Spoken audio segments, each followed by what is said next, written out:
Hi friends, అందరికీ welcome back to my channel. ఈరోజు వీడియోలో చికెన్ గ్రేవీ కర్రీ ఏ విధంగా ప్రిపేర్ చేసుకోవాలో మీ అందరితో షేర్ చేద్దామని అయితే అనుకుంటున్నాను. ఈ చికెన్ గ్రేవీ ఒక్కొక్కరు ఒక్కొక్క విధంగా చేస్తూ ఉంటారు కదా. ఒకసారి నేను చెప్పినట్టు కూడా ట్రై చేయండి, చాలా బాగుంటుంది. చాలా తక్కువ టైంలోనే టేస్టీగా ప్రిపేర్ చేసి పక్కన పెట్టేసుకోవచ్చు అన్నమాట. ఫస్ట్ ఆఫ్ ఆల్ ప్రాసెస్లోకి అయితే వెళ్ళిపోదాం.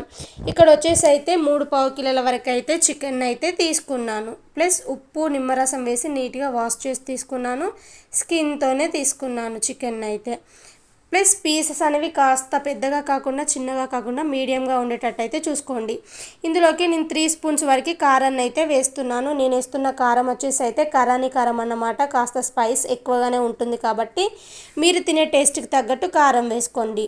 అలాగే 1.5 టేబుల్ స్పూన్ వరకు సాల్ట్ వేస్తున్నాను. ఏమైనా తక్కువ పడ్డట్టయితే మనం కర్రీ ఎండింగ్లో వేసామంటే సరిపోతుంది.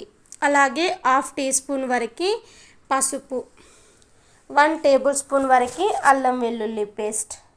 సో ఇవన్నీ వేసిన తర్వాతకి చికెన్ ముక్కకి పట్టేలాగా బాగా మిక్స్ చేయండి. ఉప్పు, కారం, పసుపు, అల్లం వెల్లుల్లి పేస్ట్. ఎప్పుడైనా మనం ఇట్లా గ్రేవీ కర్రీలు చేస్తున్నామంటే ముందుగా ఇట్లా చికెన్కి ఇవన్నీ పట్టించామంటే చికెన్ ముక్క అనేది చప్పగా రాకుండా టేస్టీగా ఉంటుంది.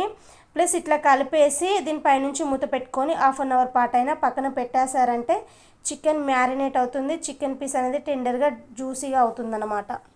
సో ఇందులో కావాల్సినవి కూడా కొన్ని ఇంగ్రీడియంట్స్ అయితే కట్ చేసి పక్కన పెట్టేసినాను. కొత్తిమీర ఆకు, అలాగే పుదీనా, అలాగే 4 చిల్లీస్ అనేవి అయితే ఇట్లా పొడుగ్గా చీల్చి పెట్టాను.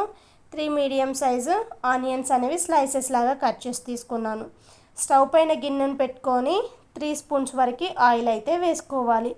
ఆయిల్ మంచిగా వేడైన తర్వాతకి 1 బగారా ఆకు, ఇలాచి, చెక్క, 2 లవంగాలు, మనం ముందుగా కట్ చేసి పెట్టుకున్న ఆనియన్స్, పచ్చిమిర్చి అన్నమాట. సో నేను ఇందులోనైతే కొంచెం ఆనియన్స్ అయితే ఎక్కువగానే వేస్తున్నాను. ఎందుకంటే చికెన్ గ్రేవీలో మనకి గ్రేవీ అనేది కాస్త చిక్కగా రావాలంటే ఆనియన్స్ అనేవి కాస్త ఎక్కువ వేస్తేనే బాగుంటుందన్నమాట. ప్లస్ ఆనియన్స్ అనేవి చిన్న చిన్నగా కట్ చేయకుండా ఇట్లా పొడుగ్గా కట్ చేసామంటే మనకి చికెన్ కర్రీలో బాగుంటుందన్నమాట. ఒకసారి మీరు కూడా ఇట్లా ఆనియన్స్ ఇట్లా కట్ చేసి కర్రీ చేయండి, చాలా బాగుంటుంది. ఆనియన్స్తో పాటు పుదీనా కూడా వేసామంటే ఆనియన్స్, పుదీనా అనేది చక్కగా ఆయిల్లో వేగుతుందన్నమాట.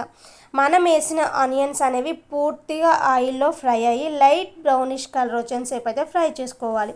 సో చూసారా, ఆనియన్స్ అనేవి అయితే ఎంత చక్కగా ఫ్రై అయిపోయాయో. ఇప్పుడు ఇందులోకి 1/2 అవర్ పాటు మ్యారినేట్ చేసి పెట్టుకున్న చికెన్ అయితే యాడ్ చేస్తున్నాను. చికెన్ వేసినప్పుడు ఫ్లేమ్ అనేది హై ఫ్లేమ్లోనే పెట్టేసేయండి.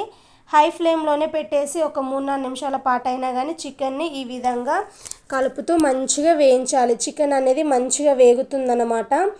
వెంటనే సిమ్లో పెట్టేసి మూత పెట్టేయకండి. ఎప్పుడైనా చికెన్ వేసిన తర్వాతకి ఒక 2-3 మినిట్స్ అయినా కానీ హై ఫ్లేమ్లోనే పెట్టుకొని చికెన్ని ఇట్లా కలుపుతూ మంచిగా వేయించాలి. సో చూడండి, 3 మినిట్స్ తర్వాతకి అయితే దీనిపైనుంచి మూతను పెట్టేసి అయితే మిడిల్ ఫ్లేమ్లోకి అయితే టర్న్ చేయండి. సో ఇప్పుడు చికెన్ అయితే ఒక 10 నిమిషాల పాటైనా ఉడికించేయాలి. సో చూసారా, చికెన్లో ఉన్న వాటర్ అంతా ఎగిరిపోయి ఇట్లా ఆయిల్ సపరేట్ అవ్వడం స్టార్ట్ అయిందనమాట. ఇప్పుడు చికెన్ అనేది మనకి మంచిగా ఉడికిపోయినట్టే. చికెన్ ముక్క చూడండి ఎంత చక్కగా ఉడికిపోయిందో. ఇట్లా ఉడికితే సరిపోతుందన్నమాట. ఇప్పుడు ఇందులోకి గ్రేవీకి సరిపడా వాటర్ అనేది అయితే వేసుకోవాలి. నేనైతే 1.5 గ్లాస్ వరకు అయితే వాటర్ వేసాను. మీరు తినే గ్రేవీకి తగ్గట్టు మీరైతే వాటర్ వేసుకోండి. నేనైతే 1.5 గ్లాస్ వేసాను. 3 కిలోల చికెన్కి అయితే మనకి ఈ వాటర్ కన్సిస్టెన్సీ అయితే కరెక్ట్గా సరిపోతుందన్నమాట. మళ్ళీ దానిపై నుంచి మూతను పెట్టుకొని ఒక 5 నిమిషాల పాటు ఉడికించాలంటే మనకి గ్రేవీ అనేది చిక్కబడుతుంది. ఇప్పుడు 1/2 teaspoon chicken masala, 1 tablespoon ధనియాల పౌడర్ అన్నమాట. అలాగే ఇందులోనే కొంచెం అంతా కొత్తిమీర ఆకును అయితే యాడ్ చేస్తున్నాను. సో ఇంకొక 2 నిమిషాల పాటు ఉడికించామంటే వేడి వేడి చికెన్ గ్రేవీ